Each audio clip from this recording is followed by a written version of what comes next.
Local Edition. I'm Brad Pomerance, joined today by Wendy Reed. She is a nominee for the United States Congress, the 23rd Congressional District. That district includes significant portions of Kern County, as well as smaller portions of Tulare County and Los Angeles County.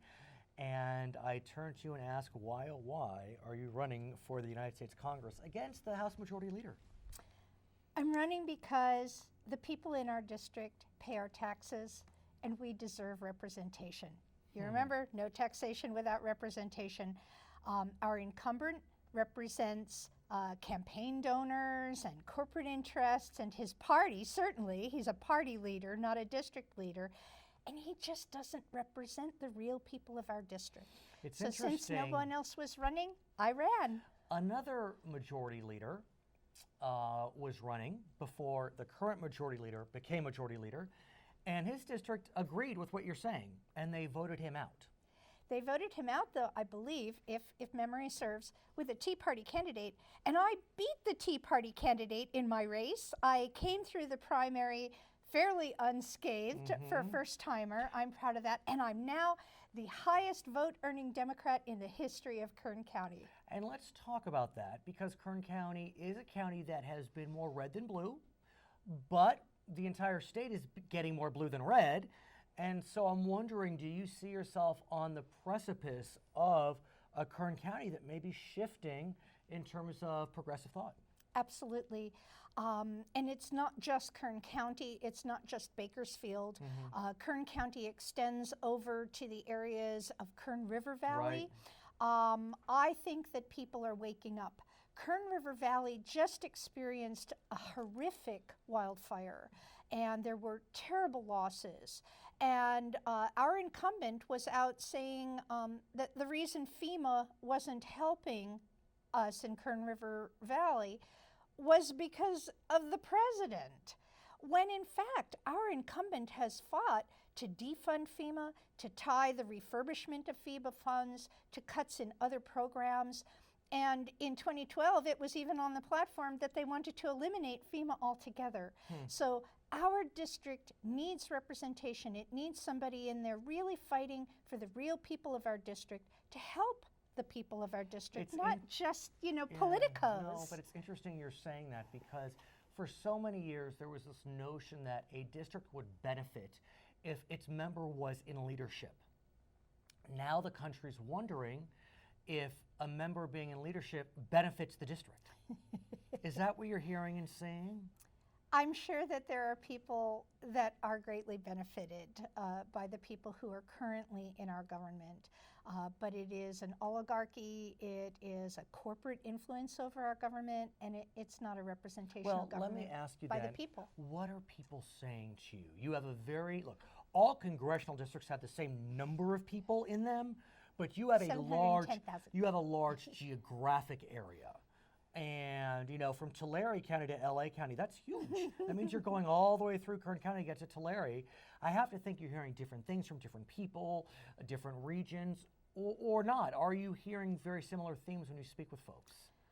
Some of the themes are similar. Some of the themes are as diverse as our district. And I'm a very diverse, well-rounded person. I'm 60 years old, and I've been all the way from here to there. Right. And so I love all the different kinds of people that I've met across the district, all the different economic structures we have in industries. Let me answer your question. Please. What is the same is all the way from the Tea Party right to the Bernie Sanders left, people understand that the corporate control over our government at this time, the influence of money over our government at this time, is incredibly unhealthy. And that is what I hear over and over from all ends of the spectrum, and it's the number one core value of my candidacy. And I hate to say that you're right, but you're right. I mean, not so much on the corporate oligarchy. I won't take a position on that. But what I will say is that there are concerns on the right and the left with regard to that issue.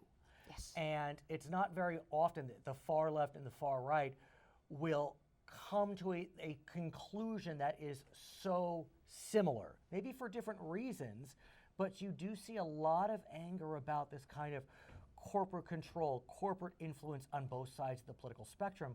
But then how do you marry those two sides into a successful campaign? First, let me comment that I think it's just as interesting to watch the corporate Republican donors and interest getting on board with the corporate Democratic interest and allying together. The way how is that happening? That's a realignment. It's a whole other discussion. But since I got you to say something you hate to say, I thought I'd bring it in. No. And then you'll have to have me back a third time. Sure. And we'll talk after I've won in November. Okay. I'll come back a third We would time. like that. So the way that I'm handling the diversity of my district is that I'm focusing on nonpartisan issues. 75 to 85% of Americans agree on the issues. And we agree on 75 to 85% of the issues. Things that were very outside mainstream 20 years ago are not outside mainstream anymore. So I'm focused on restoring self-governance, restoring the integrity of our governments as a representational democracy or republic. Number two, to fight to bring resources to our district. We're a very hampered district, and we need federal resources. We need the work of government. We don't need people who believe that government is part of the problem. Government is not part of the problem. It's the way that a civilized society provides for all of its members and makes things better and lifts us up. And third, did you want to say something? No, I'm enjoying what you're saying in terms of government being part of the problem or not. Because in a lot of ways, to me, I feel as if that is the fundamental difference between the parties. Mm-hmm. Ronald Reagan said famously, the 9 scariest words? I'm here for the government. I'm here with the government. I'm here to help. And he saw that as scary, whereas the Democrats are willing to see government as a potential source of positive change. And our founding fathers did. Right. The whole powers that were granted to Congress, because I'm running for Congress, right. And the whole powers granted to Congress were the common defense and the welfare of the people. And it's specifically what we're there for. And when you think about the welfare of the people in the 23rd Congressional District is tied up significantly in agriculture. We're in the midst of a drought, and the federal government is fighting about how to manage that drought. Dianne Feinstein, a Democrat in the Senate, is fighting or trying to come to a resolution with Jeff Denham, who's a Republican in the Congress, David Valadao, a Republican in the Congress, maybe Kevin McCarthy, I'm not sure, but yet they can't seem to get a plan that all sides can agree, and that, meanwhile the welfare of the 23rd arguably is suffering. It is suffering, and the way that we need to approach these issues is from a very holistic or systemic approach. The drought is not a temporary thing. Climate change is upon us. It is real. There are tremendous things that we could be investing in to improve our agricultural industries and technologies, to improve our oil industry and technology. Which is very important to Kern. Third large, it is, and it's very important to our nation, the domestic production.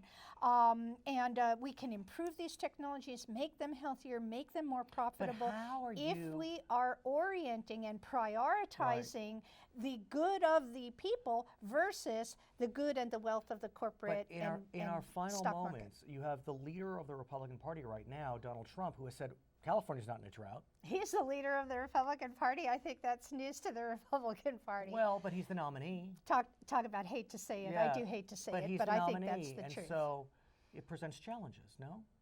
I have very little doubt that Donald Trump will be defeated.